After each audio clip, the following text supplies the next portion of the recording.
संख्यात्मक दृष्टि से और भावनात्मक दृष्टि से, both statistically and emotionally Bharat के इतिहास में अभूतपूर्व है। फिर भी जिन लोगों ने हमेशा धोखा दिया है, जिन्होंने हमेशा छल किया है, मैं पूछना चाहता हूं, चौधरी महेंद्र सिंह टिकैत जी का 1988 का जो आंदोलन था, उसकी कितनी बातें मान ली थी? बात किसानों के बड़े बड़े आंदोलन हुए एक जमाने में, चौधरी देवीलाल जी के नेतृत्व में, चौधरी चरण सिंह जी के नेतृत्व में, सरदार प्रकाश सिंह बादल जी के नेतृत्व में, शरद जोशी जी के नेतृत्व में, जिन्होंने हमेशा किसानों के साथ बेईमानी की, वो आज रहनुमाई करने के लिए आ रहे हैं। मुझे तो वही पंक्ति याद आती है कि ये बलमा बड़े बेईमान हमें पटियाने आए हैं। तो मेरे विचार से भारत के सुधी किसान इन विषयों को भी अच्छी तरह समझते हैं। अब चीन को भी बीच में ले आए, तो मुद्दों की तो कोई वही नहीं है, कहीं से कुछ भी पहुंच जाएंगे। कहते हैं चीन ने भारत की जमीन पर कब्जा किया है, तो मैं याद दिलाना चाहता हूं राहुल गांधी जी, ये कब्जा खानदानी है, आपके खानदान की देन है। तो अपने खानदानी कब्जे को हमेशा ध्यान रखना चाहिए। हमारे दौर में, मोदी जी की सरकार के समय में, मैं याद दिलाना चाहता हूं आपके और हमारे दौर में क्या अंतर रहा। आपके में बांडुंग कॉन्फ्रेंस में जाकर नेहरू जी कहते थे कि चीन को नहीं शामिल किया तो हम शामिल नहीं होंगे, और चीन के लिए वकालत करते थे कि संयुक्त राष्ट्र संघ में रखा जाए। हमने क्या किया, संयुक्त राष्ट्र संघ में मसूद अजहर आतंकवादी घोषित हुआ चीन के न चाहते हुए। शंघाई कॉरपोरेशन के प्रस्ताव में आतंकवाद का विषय आया चीन के न चाहते हुए। धारा 370 के ऊपर चीन कोई भी कहीं एक प्रस्ताव नहीं ला पाया। पूरा प्रयास करने के बाद मिसाइल टेक्नोलॉजी कंट्रोल रिजीम में हम सदस्य बने, चीन हमें बनने से नहीं रोक पाया। इसके बावजूद आपको यह यथार्थ नजर नहीं आता है। तो अब मैं आगे की बात कहता हूं, उन्होंने चोरी की भी बात कह दी। तो यथार्थ क्या है और चोरी क्या है, तो मैं यही कहूंगा, तोरी गठरी में लागा चोर मुसाफिर जाग जरा, अपनी आंखें तो खोलो भाई। अब चोरी का आरोप वो लगाते हैं तो जमानत पे रिहा है। जुर्म के जमानती ईमानदार बन गए चोरी के आरोप के झंडा बरदार। इसलिए मैंने सिर्फ आपके सामने बिंदुवार उनका उत्तर देने का प्रयास किया है। और मैं अंत में कहूंगा, चाहे जितना भी आप मुद्दे बदल लो, आपके ये झूठ और प्रपंच जनता के मध्य चलने वाला नहीं है। और कितने भी चेहरे बदलो, कितने भी आप आंदोलनों का लाभ उठाने का प्रयास करो, मैं किसान भाइयों से भी विनम्रता से अनुरोध करूंगा कि जब आपकी फसल लहलहाती हुई खेत में खड़ी होती है, तो बहुत से गुजरने वाले इधर उधर के आवारा पशु, फिर मैं कैवियट के साथ कह रहा हूं कि शब्दशः न लिया जाए, प्रतीक में लिया जाए, आवारा पशु आकर उसे चरने का प्रयास करते हैं, मगर मुस्तैद किसान पूरी मुस्तैदी के साथ डंडा लाठी लेकर उनको बाहर कर देता है अपने खेत से। और मैं यह अनुरोध करूंगा, और मुझे पूर्ण विश्वास है कि हमारे किसान बहुत विवेकशील हैं, और कौन उनकी फसल को ललचाई नजर से चरने की दृष्टि से देख रहा है, इसके बारे में वो पूरी तरीके से सतर्क हैं और लाठी लेकर मुस्तैद रहेंगे। बस मैं अंत में ये कहूंगा कि जितने झूठ रचने थे वो झूठ रच लिए, जितने मुद्दे बदलने थे बदल लिए, जितने आईने बदलने थे बदल लिए, मगर चेहरा नहीं बदलता। यह पंक्ति कहकर समाप्त करूंगा कि सच जरा सा घटे या बढ़े तो सच सच न रहे। सच जरा सा घटे या बढ़े तो सच सच न रहे, मगर झूठ की तो कोई इंतहा नहीं। और लाख चेहरे बदलकर, यहां पे मैं कहूंगा लाख मुद्दे बदलकर खड़ा हो जाऊं मैं, मगर ये आईना कमबख्त झूठ बोलता ही नहीं।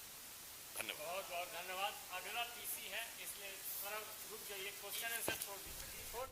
So there you heard BJP spokesperson Sudhanshu Trivedi countering all the allegations that have been levelled by Congress leader Rahul Gandhi when he met President Ramnath Kovind with the submission of signature campaign that has been carried out as well.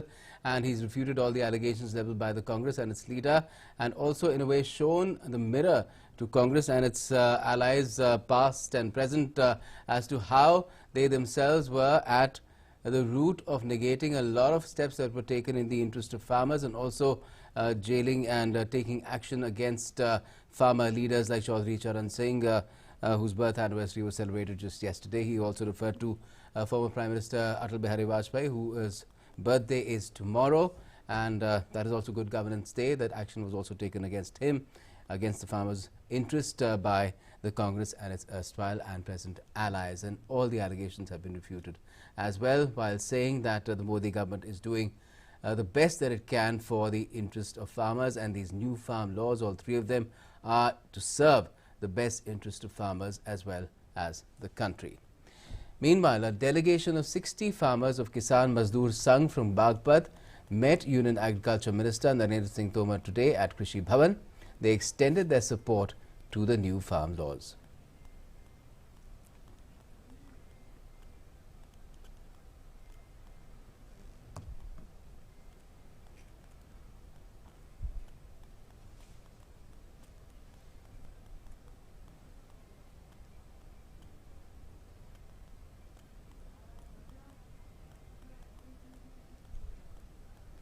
Congress का हमेशा से चरित्र किसान विरोधी रहा है। दूसरा, ये तीनों बिल के बारे में 2019 के घोषणा पत्र में राहुल गांधी ने कहा था कि हम सरकार में आएंगे तो एपीएमसी को ख़त्म करेंगे, बिना टैक्स के किसान की फसल की खरीद फरोख्त हो ये सुनिश्चित करेंगे, कॉन्ट्रैक्ट फार्मिंग को बढ़ावा दिया जाएगा और एसेंशियल कमोडिटी एक्ट को समाप्त करके उसको नया बनाया जाएगा। अब मैं राहुल गांधी जी को कहना चाहता हूं कि 2019 में आपने जब अपना घोषणा पत्र जारी किया उस समय आप झूठ बोल रहे थे या आप आज झूठ बोल रहे हो, ये कांग्रेस को स्पष्ट करना चाहिए। Meanwhile, Union Minister for Information and Broadcasting Prakash Javadekar, a senior BJP leader as well, has accused the Congress party of playing politics over farmers' issues. Congress पूरी तरह से बेनकाब हुई है, क्योंकि किसान के कंधे पर बंदूक रख के कौन भड़का रहा है ये साफ हो गया। कांग्रेस और उनके साथी उसके लिए दोषी है। मैं कांग्रेस को, राहुल गांधी को खुले डिबेट की चुनौती देता हूं कि चलो आइए चर्चा करते। मैं सिद्ध करूंगा कि कांग्रेस ने किसान का हित को हमेशा कैसे अनदेखी किया। कांग्रेस क्या करती थी? झुनझुने दिखाती थी। कर्ज माफी बहुत बड़ा घोषणा की, सब मिलके 53,000 करोड़ रुपए कर्ज माफी में दिए, और वो भी किसान को नहीं, बैंकों को दिए। किसान के खाते में नहीं जमा हुए, बैंक के खाते में जमा हुए। मोदी ने मात्र कल जो 18,000 करोड़ देंगे वो पकड़ के 1,20,000 करोड़ रुपए किसान के खाते में जमा कर दिया। और ये तो शुरुआत है, 10 साल चलेगा। 7 लाख करोड़ रुपए का ये पूरा योजना है। And we're taking you back to the BJP headquarters for another briefing there by a spokesperson. इसमें ही कार्यक्रम हो रहे हैं, इसलिए अभी तक जैसे मैंने कहा सूचना 19,000 से अधिक स्थानों की सूचना आ चुकी है। देश भर में प्रत्यक्ष रूप से किसानों की भागीदारी 1 करोड़ से अधिक होने वाली है और 5 करोड़ से अधिक किसान माननीय प्रधानमंत्री जी को सुनेंगे। माननीय प्रधानमंत्री जी का उद्बोधन, माननीय प्रधानमंत्री जी का संदेश कल 12 बजे देश के सभी किसान भाई, आम नागरिक को प्राप्त होगा। इस अवसर पे देश भर के किसान उनको सुनेंगे।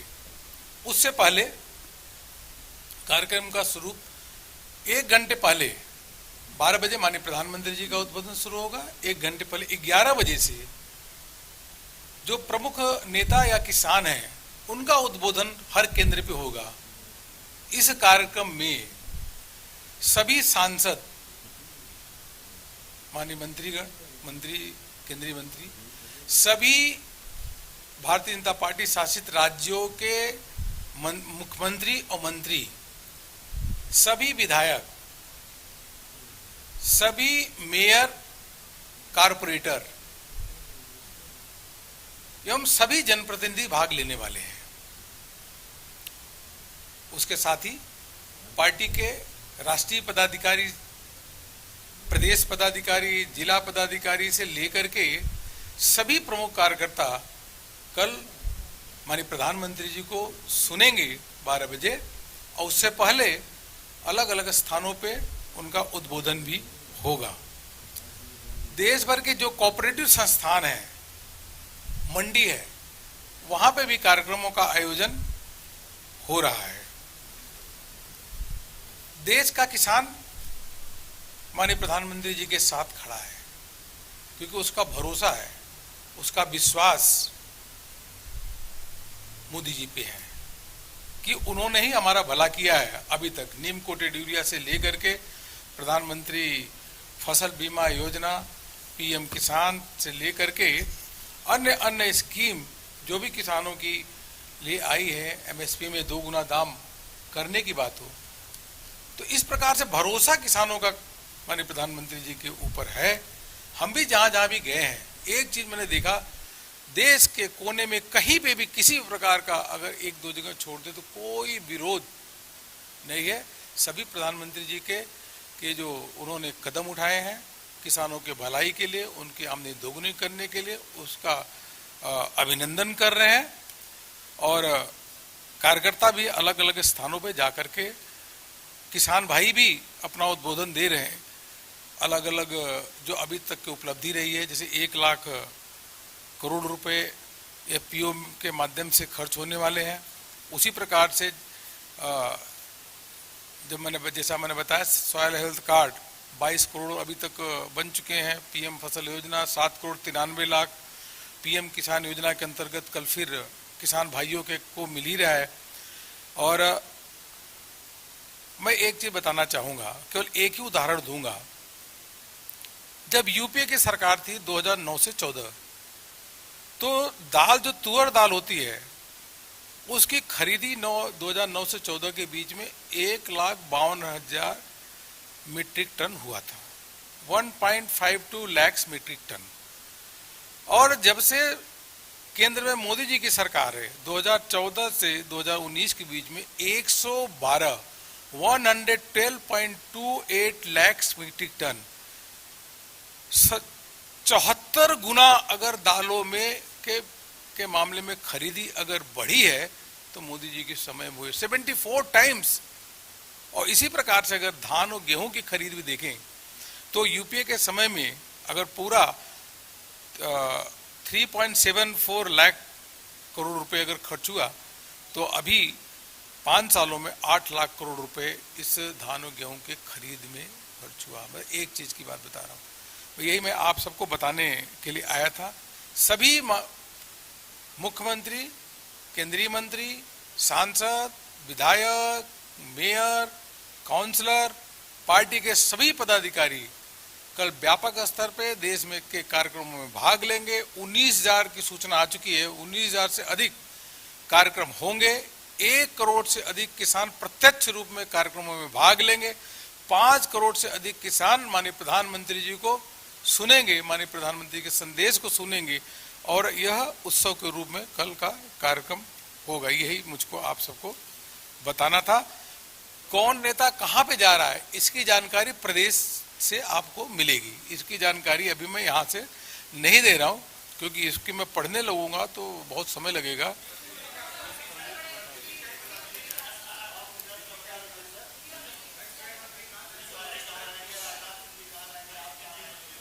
देखिए, यह आपको जानकारी प्रदेश देगा।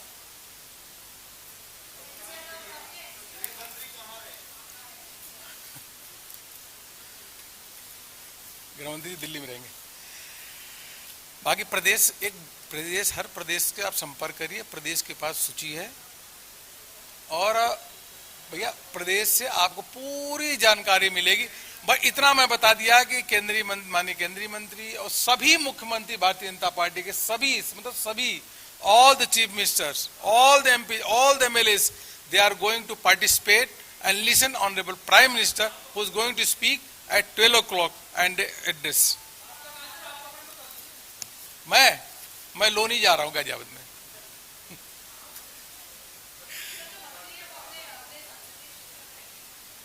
हाँ, कुछ अपने अधिकांश अपने संसदीय क्षेत्र में है। जैसे एक संसदीय क्षेत्र में 20 अगर विकास खंड है तो एक क्षेत्र में वह रहेंगे, भी दूसरे जगह पे कोई पार्टी का पदाधिकारी होगा, तीसरी जगह पे विधायक रहेगा। इसलिए जैसा मैंने बताया कि ये आपको डिटेल कार्यक्रम बाद में मिलेगा और कल आप लोग भी थोड़ा मेहनत करो, पता करो कहाँ हो रहा कार्यक्रम।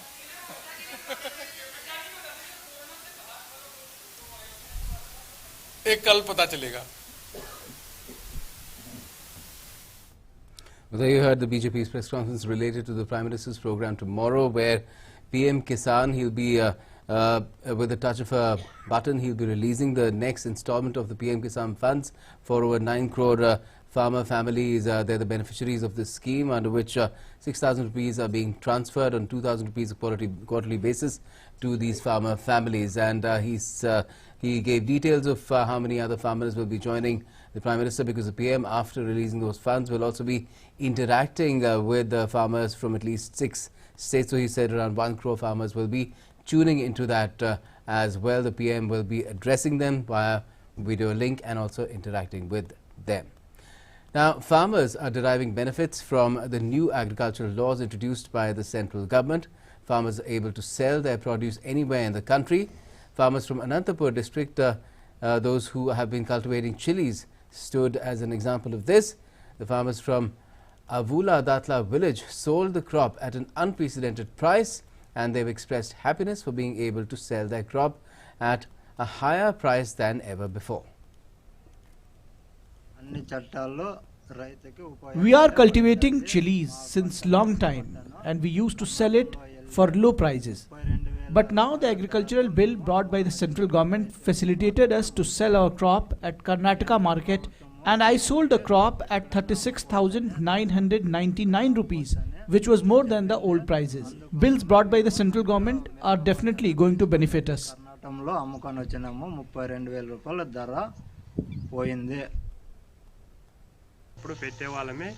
We grow chilies every year. We should to get a price of 7,000 to 8,000 only. This time we got to sell at 32,000 rupees. Bill introduced by central government are beneficiary for the farmers. We sold our crop at Karnataka market at rupees 32,000. Now, in view of the ongoing farmers' protest at borders adjoining Delhi, Haryana and Uttar Pradesh, Delhi Traffic Police has issued advisory for people to avoid congestion and opt for other alternative routes. As of today, 4 borders joining Delhi, Haryana, Singhu, Chandi, Pyao, Maniari, Saboli and Mangesh borders are being closed, and they've remained closed since the morning. Alternate route available are from Lampur, Safiabad, Palla and Singhu school toll tax borders. Meanwhile, traffic has been diverted from Mukarba and GTK Road, and people are advised to avoid Outer Ring Road, GTK Road and NH44. Also, Chilla, Ghazipur borders adjoining Delhi, Uttar Pradesh are also closed for traffic coming from Noida and Ghaziabad to Delhi. People are advised to take alternate route for coming to Delhi via Anand Vihar, DND, Apsara, Bhopra and Loni borders.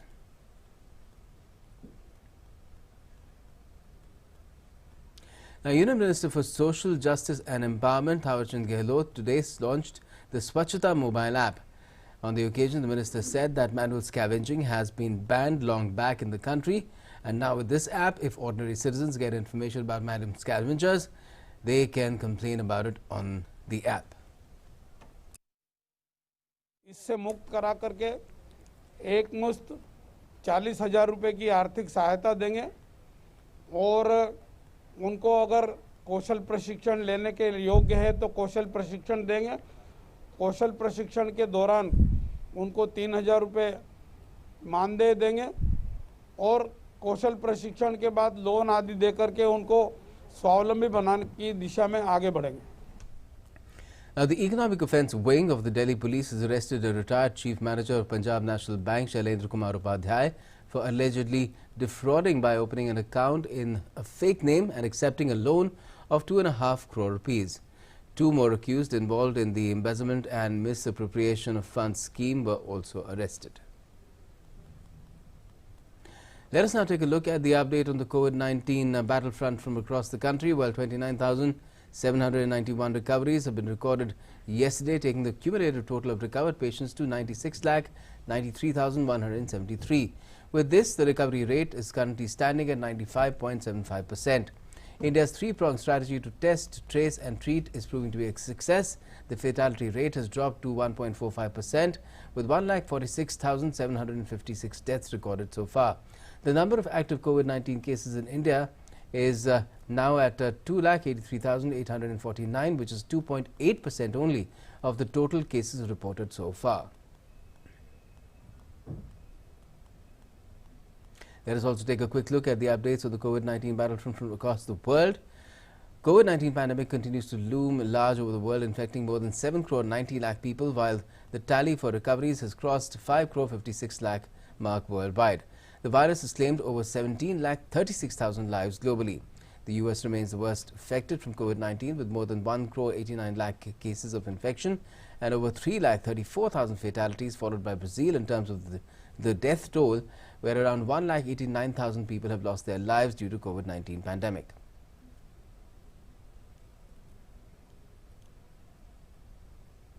Let's get you some sports now. And India will take on Australia in the second test of the series in Melbourne Saturday onwards. With Virat Kohli already back in India on paternity leave and Mohammad Shami out of the series with a fractured wrist, multiple changes are expected in the Indian playing 11 for the Boxing Day test. After India's poor batting performance in the second innings in the first test, there can be reshuffle in the batting lineup as well. India recorded their lowest ever test total, 36, in the second innings in Adelaide. Stand-in skipper Ajinkya Rahane and coach Ravi Shastri face a tough challenge ahead in terms of putting the team together. Now, Shubman Gill may replace Prithvi Shaw as Mayank Agarwal's partner after Shaw's flop show in both the innings. Gill has never played a test before.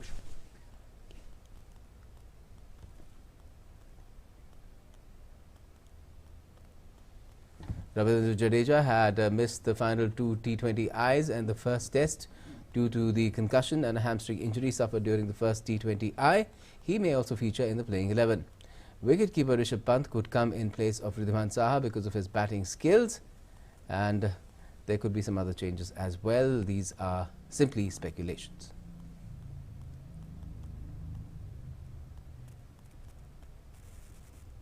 There are two forced changes, of course, Virat Kohli and Shami. The rest, of course, to improve the performance overall of Team India for the Boxing Day test. That's all we have for the moment, but the updates will continue right here on DD India and DD News. Do stay tuned, and above all, stay safe, mask up.